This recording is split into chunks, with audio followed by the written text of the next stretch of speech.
really generate that much to go. So Albert, for the sake of those on the call that might not know you, may you take like 30 seconds to talk about yourself, who you are. Good afternoon, everyone. My name is Albert Opoku, and basically most days I'm working for a company called Web Solutions. So at Web, we focus mainly on cloud solutions for companies, and we also do mobile and web applications. So I'll say most of the days that's what I do. We have offices here in Kumasi and also in Accra. I'm also the co-founder of Hyperspace, and where I work most time, from 2015 to say 2018, I did a lot of work at Hyperspace. And most of the things I had to do was working with the community, that's Kumasi entrepreneurs community, the tech community, the arts community, and then also with individual startups through our various incubation and acceleration programs. So I've worked quite extensively with a lot of startups, close to about 800 startups here in Kumasi.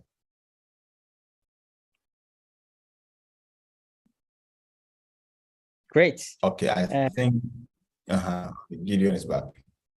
Yeah, good to have you here. I think most of the people in the Kumasi Tech group and then Kumasi entrepreneurs community are people that you have direct contact with. Well, so now today we are going to talk about financing options, whether one should go in for debt or equity funding. But let me take you a step back. What will make a startup ready for funding? Before we even begin to think about financing options, at what point in the startup journey should we consider a startup ready for funding? I think it comes, first of all, is that every startup or every business need to have something they are offering the market. Now, it could be a service or it could be a physical product. And this item or service needs to provide a value to whoever you are giving the item or service to. Now, you might need funding at the point where you need to create the product that you're giving to someone to pay for. So product development. So let's put a simple thing like you are going to package kelewele and sell it differently. You need to be able to produce the kelewele. So money to produce the actual product needs time to do so. If service you're going to render, you need to put things in place, and you might need funding to do that. So whatever it is that you're going to bring into the market, that thing needs to exist before you can send it into the market. And you might need funds to put that thing or bring that thing into existence. So right from the word go, you need some funding to build a product or to create the service that you're going to render.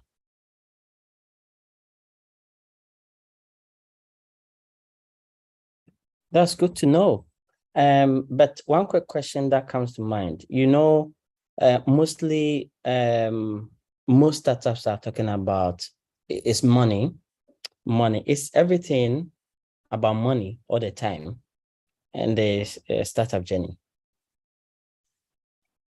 Not necessarily. I think the only people who sell money is Forex Bureau. It is only them who I would say that money is the commodity that they are selling. So if you're not a Forex Bureau, really you are not selling money. I think the other people who sell money are, if you go to trotro stations, you see the people who are changing money. They usually have coins and 1 cedi note. So if you're a taxi driver or you're a trotro driver and you want change, for every 10 cedis that you give them, then they give you 99 cedis in change. So that's how they make their money, 10 pesos. So those are the only two people I think who need money, because money is the commodity that they actually are trading. For the rest of us as startups, when we say money, it's basically the medium for which we convert or we get the resources we need. That's basically it. So if I'm staying with my Kelly example, what you need is ripe plantain, you need oil, you need a pan, and you need energy or fire to get the Kelly. It's not money. Just that in many cases, we need money to convert it into the resources that we need to be able to either produce the product or to offer the service that we're interested in. So fundamentally, it's not money we need. If you exempt Forest Bureau and other people, fundamentally what you need are resources that produce the product or the services you are offering the market. All right. Thank you for that. So I just wanted to put that in perspective that when we are talking about funding, it's not just about getting that cash in hand, right, or in your bank account, but it's for the resources. I'm sure that because people think about just getting money, that's why sometimes when they get the money, they don't know what to do, and people begin to misuse those funds. Okay, so now back to the substantive topic, why I think all of us are here. Now, if I am ready as a startup for funding and I'm considering to take money from others and inject it into my business, what are the options, right? What are the funding options to start with? Typically, it's three, right? Your own money first, put your own money into the business. But I'm guessing that if we had our own money, nobody would be talking about debt to equity anyway. So the assumption is that you don't have your own money to put into the business. But certain things are making it necessary for you to get funds coming into your business. It could be that you need to expand. Now there's more demand for your product or service and you need to produce more, but you don't have the capital that is required. It could also be that you need to finance operations whilst you're working. So the product is not necessarily that you need to expand, but you even need to build a base clientele. And that means that you need things like members of staff, you need to buy equipment, or those kind of things. So therefore, you need some funding. In a lot of situations, the broader categories where the kind of funding you would need, it's either it's all called debt or equity. When we say debt, basically referring that getting somebody to provide you the funds or resources that you need in the form of a loan. It could be short term, medium term, or long term. Okay, you go in for a loan. Or you can go in for equity. Equity is where basically you are giving off a portion of the business to another person. So basically, if you start the business yourself, you own the business 100%, it's totally yours. However, equity means that you're bringing in someone and say, look, I want you to have a part of my business. And in exchange for that part of my business, I'm going to give you equity or shares in the business. Going further, I would say that if it comes to equity, a greater part of it depends also on how your business is registered. If you are registered as a sole proprietor or a partnership, you can't give equity to another person. Legally, you can't give equity.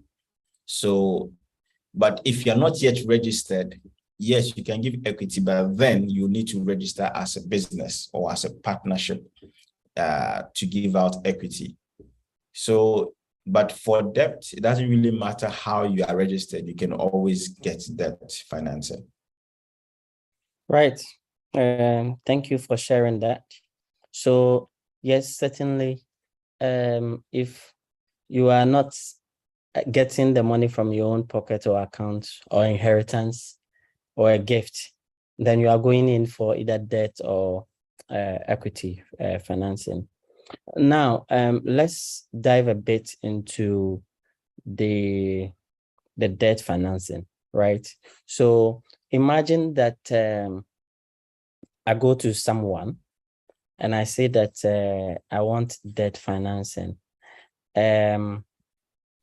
How different is that from asking a friend who has money that, oh, I just want some loan. I need to buy some equipment in my business. So give it to me. I'll give it to you, say in 6 months. And if you want interest, just tell me how much you want to take from me. Do we consider that also as debt financing? Yes, any money you have to pay back is debt. Once you have to pay it back, whether the interest on it is zero or it has a percentage on it, basically, once it's not your money and you have to pay it back, then it's totally debt financing. The critical difference really between your friend and a professional lender, it's that they'll give you the money based on different reasons. Your friend will give it to you, maybe I'll say more on sentiment and emotions. That's the basis for which they are giving it to you. Whilst a professional lender will not factor in sentiments in making that decision. In fact, what they will look at for number one is your ability to repay. And ability to repay, there are several parameters to it. Number one, are you even a trustworthy person? Are you somebody I can trust that if I give the money to, you would pay back? It's key. Two, it's what are you going to use the money for? So you can be trustworthy. You won't lie, you won't run away. But what are you using the money for is a different thing altogether. What are you going to use the money for? Am I sure that whatever you use the money for, you'll be able to repay back? It's also something a professional lender will look at. And then there's the issue that has to do with how much are you giving out back as interest on it. So a professional lender will be looking at all of this and make that decision to give you the funds or not to give you your funds. Whilst your friend might be looking at more from the perspective of, I'm helping you, I owe you something and I think I also need to give you something in return, or you will cry on me if I don't give you the money.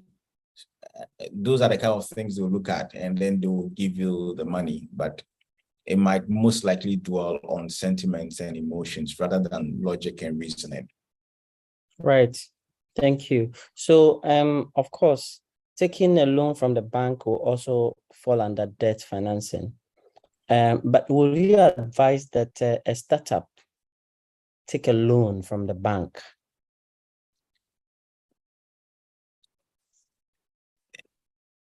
It's tough. And I think many people will say that it should be your very, very last resort. After looking everywhere and trying everything, then you might want to consider that your last resort. Again, the reason why it's even your last resort might not even be that it's because you don't want to go for it. It might be that by the bank's parameters for deciding who they give a loan, you most likely might end up not qualifying at all. So that's why it might either be a last resort. There's an app I built some time back called baserate.app, which shows the comparative interest rates that banks are loaning out. if you look at it, currently the average lending rate is around 25% if they are giving you their money per annum. So what it means is this: if you're going to go in for some funding and you have to pay 25% on top, it means that you yourself, the business that you are doing, should be making profit of more than 25%. So if you look at your profit margin and it's less than 25%, then you already are killing yourself or shooting yourself in the foot by going for a facility that is 25% and above. But if your rate, it's what you make, your margins on what you make is more than what the bank is requesting, then to some extent, I would say it might make sense to go in for a bank loan. Also is the duration. I'll say that 99% of the time, a bank's loan is compound interest. So every year they will add the interest to the principal and multiply it. So if you're going for a long-term financing, then the money you have to pay in the long run will be quite huge. But if it's short-term and it's quickly, beneath a year, 6 months, 3 months, then it might make sense that, okay, you can take a bank loan to quickly finance a cash flow gap. But for long-term financing, it might turn out to be a difficult option for a startup. Right. Thank you for sharing that. So we need to carefully analyze it so that we do not just end up working for somebody, right? So consider the rates and the compounding effects. If you are going to pay forever, then Yes. you need to watch out for. We'll move to equity. But you have mentioned 2 terms that I wish that you can briefly explain. Okay. You just mentioned cash flow. How is that different from the budget we make for the year? So that people understand the cash flow that they need to consider. So in this instance, when we mention cash flow, or mention it's cash is physical, it's money, paper money, cash that you have, or money that is in bank where you can go to an ATM and withdraw it and turn it into cash, or say something like T-bill. Basically, we're looking at things that are easily convertible to actual cash or its equivalent. And in business, when we talk about cash flow, looking at how quickly those things move, money coming in and money going out. So for example, let's say you have your current capital enables you to do, say, Kelewele for 50 people in a day. So you can buy enough plantain, enough oil, and enough gas to do Kelewele packs for 50 people. That's what your capital is around, right? And now somebody says, I'm doing a party at my house and another 100 people are coming. So basically you need another money to finance 50 people's feeding. You know that it's just a weekend. After that week, you can get your money and give it back. So that's short-term financing. So you have a cash flow gap. You have money that can produce Kelewele for 50 people, but you need extra money to produce Kelewele for another 50 people. And it's just next week. So it's a quick 1 week transaction. You get a person's money for them and give it back. That's very, very short term. An example also could be like you've imported things at the port, you want to clear the things and you sell it within 3 months. That again is short term. So anything that's less than 6 months, or in some instances, say even less than a year, could be considered short term, where you need to get some money to really turn yourself around quickly and get the persons, whoever you collected the money from, go back and give them their money. So that's cash flow. But where you are looking for money, say to buy an equipment or to buy a vehicle, it is not short term. That's a high amount of money, and it might take you, say, 4 or 5 years to pay off that debt. Then you're looking at long-term financing, and this is where compound interest will really have an effect on your business. Thank you for explaining that. So now let's look at the equity financing.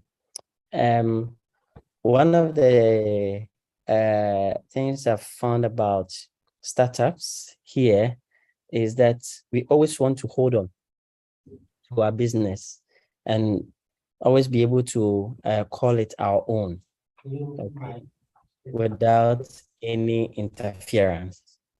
And so when we talk about equity, because you have explained that it means that you are giving a part of the business ownership to somebody else. Why should startups consider that kind of mentality or take that kind of mindset away from their business? I mean, the very first thing is that you are getting capital injection without the obligation to pay back, compared to debt financing, where you have to pay whatever comes in back. So basically, that means that you get money coming and the money goes out again, and your financial position does not really change much. But with equity financing, the money that's coming in from the investor or the other partner stays in the business. It doesn't go out. So therefore, it increases the capital base of your business and you're able to, therefore, expand your resources that you need. The typical thing about having an investor invest in your business, especially in equity, is that you would have to then give out some dividends at the end of the year. But you're under no obligation to give out dividends at the end of the year. It's not an obligation, really, to give out dividends at the end of the year, because that money can be plowed back into the business. Yet, I think in our side of the world, we have this idea that we want to leave our business for our children. It's an inheritance, it's a property. And the easiest way to leave that property is if you own everything, they can say, me the way back or me the my way. So that's why you might not want to bring in someone into the business. Because then how do you leave the business to your children if the business does not belong to solely you? But those are things that can be sorted out because it's in shares, so it's not really a challenge. Other people also don't feel comfortable having someone come into their business and know what they do as well. Yet, it might actually be beneficial to bring someone who has more industrial experience in the industry you are in and will bring in skills you don't have. And this will all come to you for free because the person becomes a part of your business. One other challenge I've seen is how do you determine that the money that the person is bringing in, what percentage should I give that the person? So if, let's say, Gideon is coming to invest in my Kelewele business and he's bringing on board 100,000 Ghana cedis, what percentage should I give out to Gideon of my business in exchange for that 100,000 Ghana cedis? So I think that also is a challenge. Startups need to learn how to do valuation or have a better understanding of valuation of their business. There are different models for doing that. And once you know how to do the valuation, then you can easily know what percentage you are giving out for how much into your business. Yeah, so thank you for enlightening us on that too. So now if I have brought somebody in, okay, as a shareholder, does the person necessarily have to be involved in the day-to-day operations of the business? Is that a constant? No, not necessarily so. No. If you look at a business structure, you have the shareholders who finance the business. They are in most of the time not the same as management. It's the management's work to run the day-to-day activities of the business. Shareholders' work is basically to provide the funding for the business to run. and to make major decisions at either emergency meetings or the general shareholders meeting each year. Many shareholders might not even be interested in your day-to-day running operations of the business. They have their own things they are doing, and they might be focused more on that. Their main interest is that you're a profitable business and you can declare dividends at the end of the year and add value to whatever monies they have invested in your business.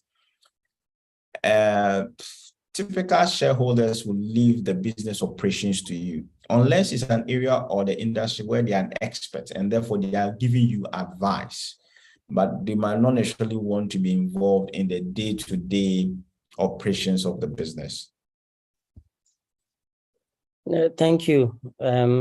So I think that's one of the mysteries that make people feel that somebody will come and take over their businesses. Yeah.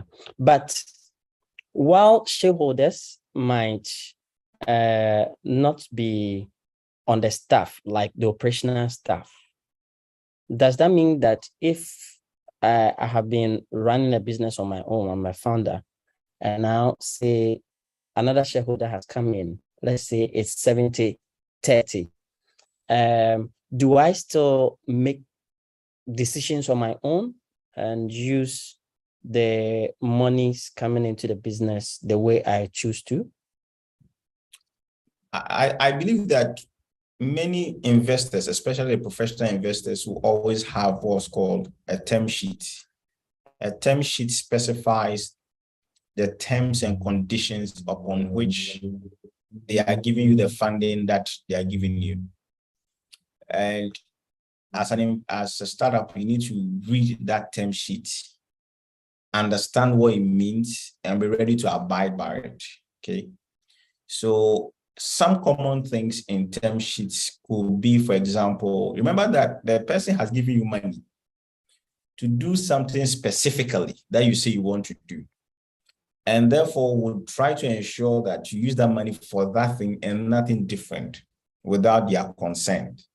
So if, let's say, I'm running my ukulele business and Gideon is interested and has brought in money, in Gideon's term sheet, for example, he can say that, look, if you are making any expenditure that is less than 5,000 Ghana cedis, you don't need to tell me. You go ahead, you have the power, you go ahead and make those expenditure. But if you're going to buy something that's 5,000 and above, my condition is that you tell me what you're going to use that money for, and for me to agree before you spend it. Because, for example, let's say you see this nice lady and you feel that she should be the mother of your future children. And in your bid to woo her, you want to buy a car, and somebody has invested in your business. And at this time, you say that because you have enough money, you need to buy a saloon car, not knowing that your motive really is not a saloon car for the business, but because you want to woo a nice lady. And therefore, you are going to pull like 80,000 cedis out of the business to go and buy your saloon car. No investor will let you make this kind of decision alone. You will need to prove to the investor why you think it's necessary for the business to spend money to buy a saloon car. And that's why an investor will put those kind of clauses and say that beyond a certain amount of money, I will need to know exactly what you're going to use the money for and why it is important for the business. And then, agree to that. So you will not necessarily have 100% free reign to do anything you like, because of course, it's not your money, it's the investor's money. He or she needs to have a say in how it is spent. Great. And that's very important to note. At this juncture, I want to call on the listeners who have questions or any comments so far to ask. You can raise your hand or simply unmute yourself. Or if you are at a place where you can't talk, you can also put it in the chat box and I'll read it out.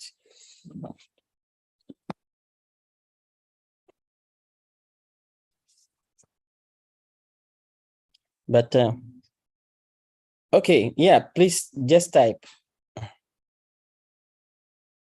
Can we talk a bit about DCF? Emmanuel Apia is asking whether we can talk a bit about cash flow valuations. So basically, I think the question really it's on how you value a business. I think many people are familiar with cash flow valuation, but the acronym is called discounted cash flow, DCF, valuation method for of a business. So basically, when it comes to startups, I mean, there are primarily three ways you can value a business. There is the income approach to valuing a business. There is the market approach to valuing a business, and then there's the cost approach to valuing a business. So those are the three main categories of valuation. And the cash flow method really comes under the income approach. And that's one of the ways a lot of valuers use to value a business. When you talk about a discounted cash flow method, you are looking at, okay, you're looking at the income that the startup is able to generate. So if you look at just the cash flow valuation, you're looking at the now. And this is usually good for startups that have existed for at least 3 or 4 years. So look at what has been your sales, your revenue over the last couple of years. And then we do the multiplier to get a valuation. So you need about 4 or 5 years of records, sales records, transaction records, and we use that to see your cash flow, and then use that to project to see what you might likely bring in the future. So that's a pure cash flow method. Then there's a discounted cash flow where you might not necessarily have historical transactions, but you have 1 or 2 years, and we can discount the future to now. I know it sounds strange, but you can discount what the future is to now. So let me put it this way. So you can say, for example, like, how much would your business worth 5 years from today, right? 5 years from today, how much would your business be worth? Let me give you its value today so that I can earn its value in 5 years. So that's the discounted cash flow. But primarily, that method focuses on a business or a startup that currently makes money. You can't use that valuation method for a business that does not make money. You should be making money. And But should have if a I have history the of vision making to money, make money, then we can't use cash flow method to value you. We might use something like the cost approach or the market approach to do evaluation for you, but not the income approach. So cash flow is part of the income approach. And that's why I began by saying that there are 3 different ways of making valuation, either the income, market comparison approach, or cost approach. So if you are not making any income as yet, we then need to use a different valuation method to value and not to use the income approach. thank you so much for sharing that. So let me ask a question that probably will help with the evaluation before we come back to another question that Emmanuel is asking. I've started my business, right? And I've been working on it for about 3 years. The business is not able to pay me, but yet it's my baby, right? And so I'm working on it. When I'm evaluating my business, do I need to add the amount that if the business was in a position to, I would have been paid over the 3 years? Good. So again, let me state something about valuation. There's no perfect science about valuation. And in simple terms, value is what somebody is ready to pay for you for whatever you're offering, right? And it's more like, but we try to use math, science, and arts to get a fair value. Principally, there are 2 methods that you use in this particular instance you've given me. One is called the enterprise value approach, enterprise value. And then we have the equity value. Now, that is the difference. The enterprise value says, what's your total asset minus the total debt you have? So like example you're giving me, okay, you have some equipment, but you haven't been able to pay yourself. So that's debt, right? That's debt. So I will take the asset you have, the value of your assets. I subtract the debts you owe, and that gives me a value of what is left. That's what we call the enterprise valuation, okay? Then, or I could decide to take the equity valuation. If I take an equity valuation, it means I'm focusing not on the debt, but I'm looking at only the asset you have and how much money that asset can generate in the future. Then I can say, oh, based on the assets you have and the market entity, I can see that in 3 or 4 years, we'll be able to pay off all this debt, and therefore your business has value. But if I'm considering the debt and your asset, then your business will not have value at all. So again, you, the startup, should know which method best fits your situation. Take that to the investor, and the investor will also peruse it. But then eventually, valuation is a negotiation. You have to negotiate on the value. Thank you so much. Before I go to Sylvester's question, Emmanuel was asking about painkillers and vitamins. It looks like it's a talk that you people had some time ago. He says that he wants to hear of your perspective on it right now.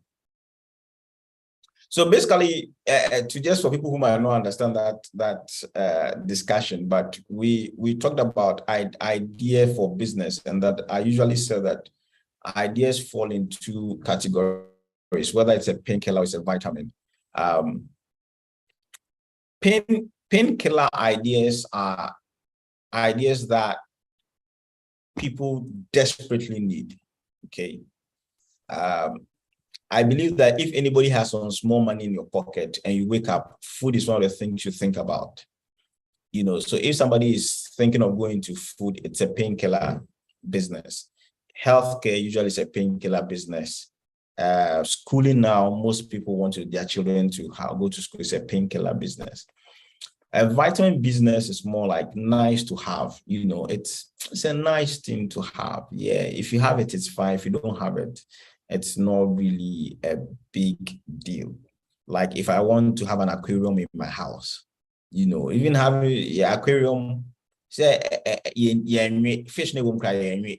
You know, it's the fish even in an aquarium is for beautification purposes. So if my business is about building aquariums, it's more of a vitamin business. It's when people have sorted their pains away, then they would take a vitamin, you know, like a supplement. So that's why we call those kind of businesses. Each of them has their own market, and depending on how the economy is going, they might perform and not perform well. Again, it depends also on the target market. But a startup will go into in either. But just that I personally believe that if you go into a painkiller business, you stand a better chance of survival. So which one will an investor be keen on investing into? It's returns. It's returns.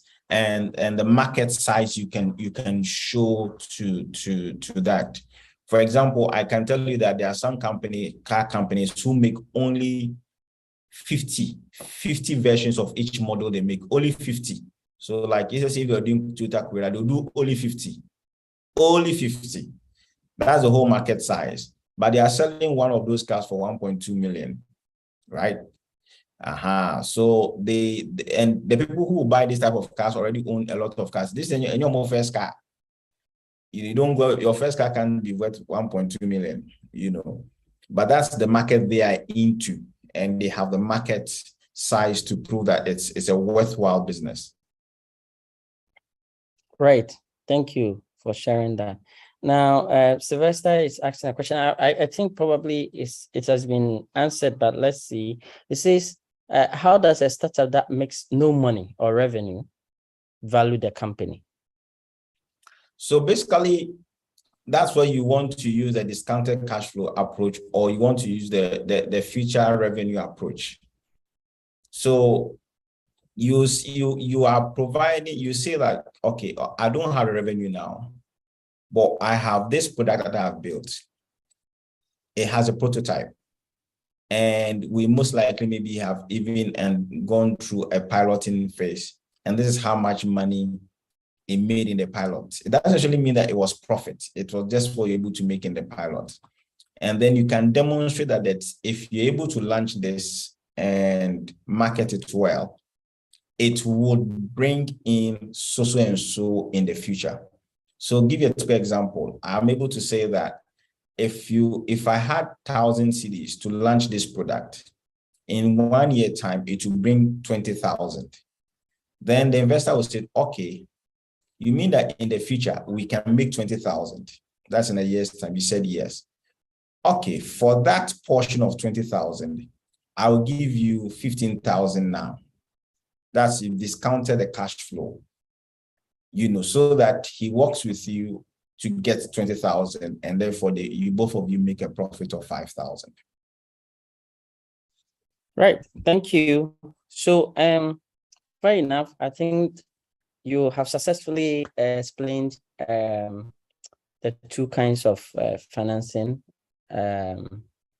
models available. But now the question was debt versus equity. So from your perspective, which one should startups go in for? Both has these challenges. Debt is technically easier to get, but equity is more tougher to convince somebody because you need to make sure you can work with a person. But equity also means that the money stays, it doesn't go out. So preferably for me, I'll say go in for equity if you can. And you can get an investor who is ready to invest in your business over going for debt. But again, this is more inclined towards a long-term financing plan. If it's a short-term financing plan of, say, 6 months, 3 months, then it might not be worth going for an investor. Then debt is the best option for you. But if you're considering long-term, then in my personal view, an investor will be a better option for you.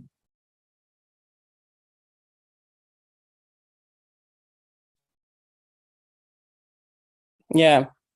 Thank you for that. So Basel is asking a question here. He says that, how do you value a service-based company in Africa to make it attractive to an investor? The good thing about services-based businesses is that you usually have very low infrastructure cost. You don't necessarily need to procure huge amounts of equipment. In this era of COVID, you don't even need an office space. So your cost of operation is higher, which also means that if your selling point you are selling means that the difference between your sales and your cost will be higher. The challenge with service is that service is based on scale. It's not based on a product. So you need to convince investors that you have the in-house skills that will guarantee continuous sales. That's the key thing. Services, it's purely based on scale because you don't have a physical product you offer. It's scale. And showing that skill has sufficient value that people will pay for and choose your skill is what an investor is looking for. And that's why many investors who invest in service-based business do not actually invest in the idea. No, they are investing in the people behind the idea. They trust that these people have the skill, the knowledge, and the ability to deliver a non-tangible good outside there that people will buy. So it all comes back to demonstrating the skill level in whatever service that you are offering. Right. So it depends on how you're able to sell your value, right, to the investor. Now, Kwajoenin is asking that in Ghana, it is difficult to predict the inflation rate. Okay. If even you do, you are likely to miss the target. So in the light of that, is asking that, is it reasonable to use the payback period or the discounting cash flow as a means of evaluating a business for investment? Yes, because of our specific or our unique challenge with inflation, those methods might not necessarily be the best. And even if you're going to use them, then most likely you might be looking at the multiplier you want to use, change the multiplier. I've also seen that it's never also the best to use only one method to value something. It might be good to use 2 or 3 different methods to do the valuation, and then based on the results of all 3, take the average. That would be a better way to hedge against each method has its advantages and disadvantages. So if you use more than one method, or say 2 or 3 methods, then you get different values and you get the average for it, instead of just focusing on one method, and which might not necessarily help you. Yeah. So at the end of the day, it's about what the 2 sets of people are able to agree on, right? The investor, the founder, not necessarily the science around it and how they arrived at it, but probably using any of these methods will give you the basis to negotiate. Okay, so that's very important. And then there's another question. It says that should convertible notes be used by startups? So should they go into convertible notes?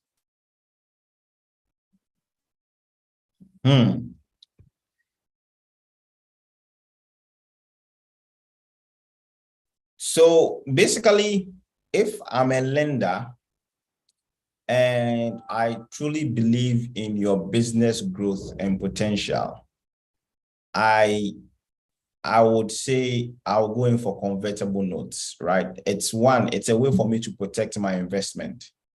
And 2, it's also a way out for the startup to convert my interest in their business to equity. But maybe we need to explain what this convertible notes is too. Yeah, that's the question I was going to ask you, because there might be someone on the call that do not understand what it is. Yes. So basically, a convertible note is saying this: I'm giving you money as a lender. I'm lending you money. So this is debt financing.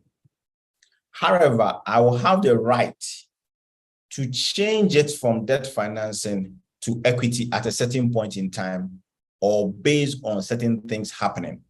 So it's converting. So you are converting debt into equity. Are you getting the point? So based on certain happenings, so these are in the terms, based on certain happenings, it could be like, for example, if you're not able to pay back in 3 years that you agree, then I'll convert my interest of debt to equity. Or it could be based on several parameters. But basically, the convertible note is saying we are going to start with debt, and based on certain things, we can convert that debt into equity. What those parameters are basically is defined by either the investor who is giving you the money, or jointly decided by the 2 of you, the investor and that. So it has its advantage for both. Because if, for example, you, the investor, you at a certain point realize that this business is and therefore I want to have a share of the business, then convertible notes makes good sense for you. And from the startup's point of view, it also means that the money that had come in as debt, you don't need to pay back, because the person now converts to become a shareholder as well. Right. Thank you. Right? So, of course, if donor agencies throw in grants, a startup who qualifies must take it, right? But what would be the disadvantage of building a business model solely around grants? First of all, let me compliment what you said. If somebody is giving you grant, why reject? Take it. But usually, in my little experience, I've realized that a lot of startups don't use the grant money for what or why it was given to them. I've seen startups who were giving grants, and instead of buying the equipment they said they went to buy a plot of land. So grant is not bad. It's good to have it. However, if your whole business model or your whole startup model is based on grants coming in to finance your activities, then truthfully, you are not a business. You are not a business. Then you are an NGO. You are not a business. We can't call you a business. You don't fit calling you a business. If with that grant,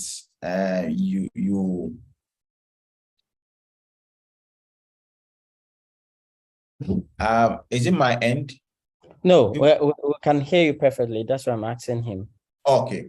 So it's basically, let's put it this way. If your whole model is built around getting grants, you are not a business. Simple. You are not a startup. You are an NGO. Or maybe you are, I think the English word is a chalantine. Right. Yeah. Thank you for sharing that, Mauli. I guess probably that answers your question. So the point is that the reason why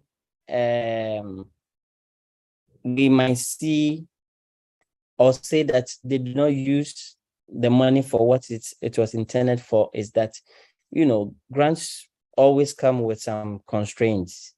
You're expected to use them for specific things. So if your whole business model is built around that, then you can never be focused, because every grant that comes in will throw you off your main purpose, and that becomes a difficult thing to control. So yes, if it comes your way, grab it, but don't build your business around that. Other than that, you could as well start an NGO. That one, you become like a teapot. You wait until you are filled, and then you can pour out to others. So probably, in addition to the what were the terms you use for the different businesses? I've forgotten. Maybe that would be an addition, that you become a teapot business that's just receiving and giving out. So I think that we have only 3 minutes left.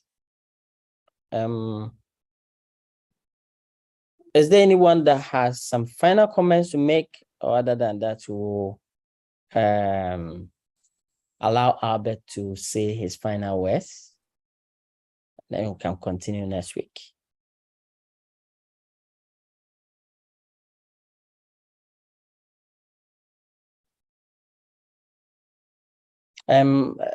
Mauli is asking about development financing, where interests are low.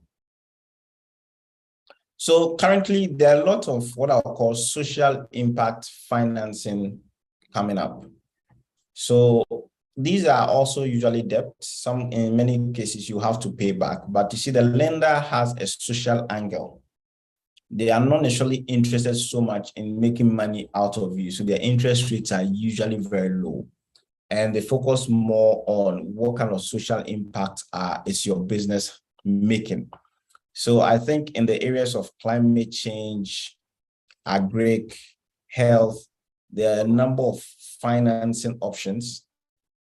These are usually debt. Yes, you pay back, but the interest rate is relatively low compared to a commercial funding opportunity like a bank will give you, because of the social angle that is attached to your business and the investor as well. So like Money is saying, these are usually have very low interest rate, because their interest, it's not really making money out of you. They are more about around ensuring that the pot of money comes back and they can give it to another person for that person also to build their business. Right. So thank you so much for sharing those. I think there are some suggestions given also in the chat box. So those on the call, you can also check that. Right. Other experienced ones are also sharing what they know, and then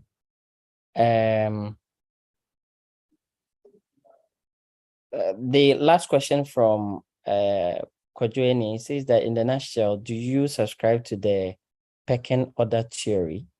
Is it practical?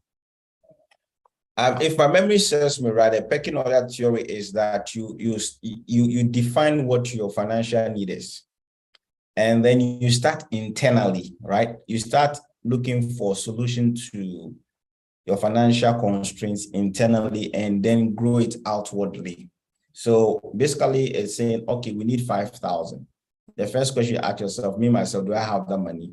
Oh, okay, I have 1,000. If I have 1,000, then what I need is 4,000. You see, you are starting with yourself. Okay, myself have 1,000. Do I have a co-founder? A co-founder, how much do you also have? Oh, I have 400. So you are looking inside, right? And then you expand it more. If the inside is not enough, okay, let's ask my wife, let's ask your husband. Let's see. If that's not enough, without broadening the, go outside. So it's in a pecking order. You prioritize by starting with internal and close internal all the way to external. I think it makes sense if you are looking at the interest rates. If it's your own money, no interest. If you're looking at your brother or auntie, no interest as well. And then that makes sense. But it might not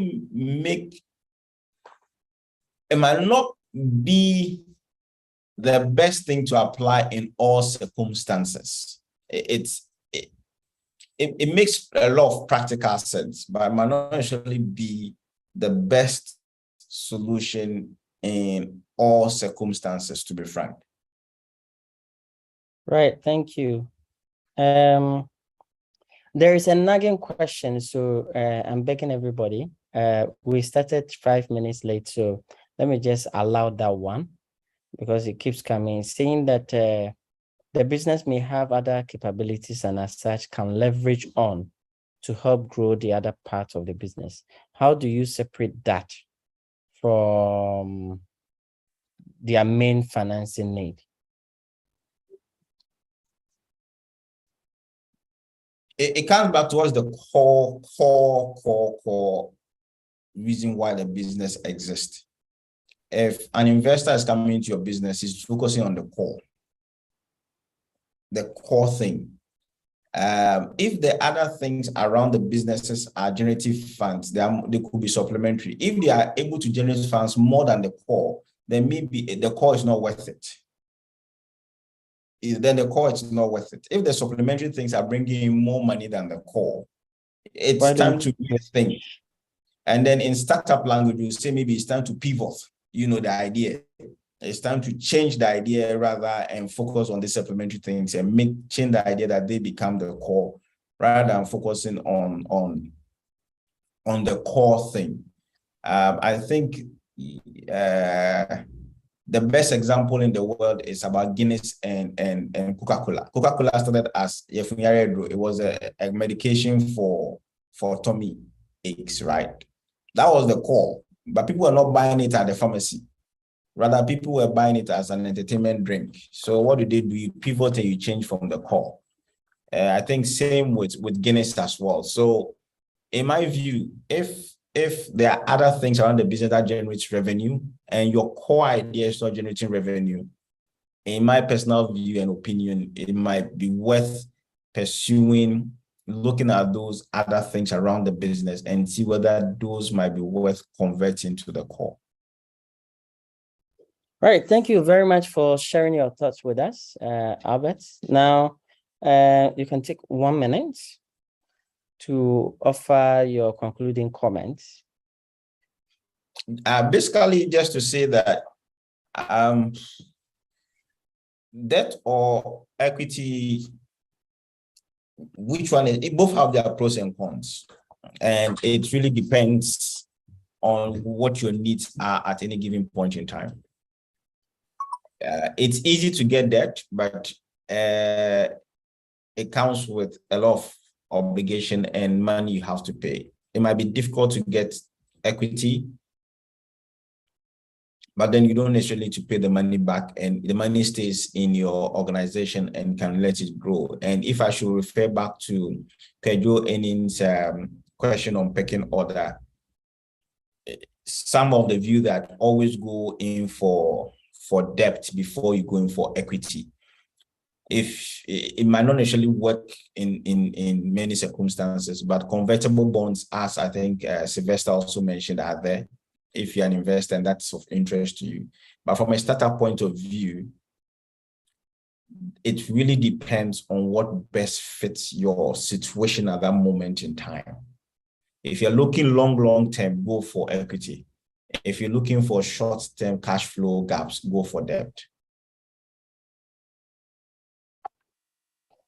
Thank you so much, Albert, for joining us and sharing this with us. We will definitely fall on you when we need to discuss this further. Our media team have requested that those that can put on their camera, you want to take a family picture, you can put on your camera and put on a smile, and then they can take a picture to add to their write-up on our handles. Yeah. Your camera on, your teeth showing. Yeah, then we can take the picture.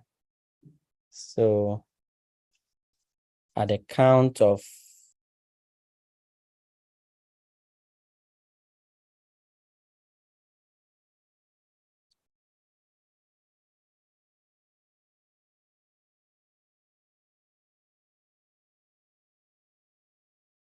You are muted.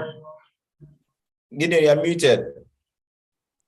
okay, sorry. So 3, 2, 1, a smile. Okay, right. So thank you all for joining. Kojo, I trust you are doing well. And thanks for joining. Good, I'm good. Oh, that's great. So David, Evelyn, all of you that joined, thanks so much. Alican, I trust you are doing well. I am. Thank you, Gideon.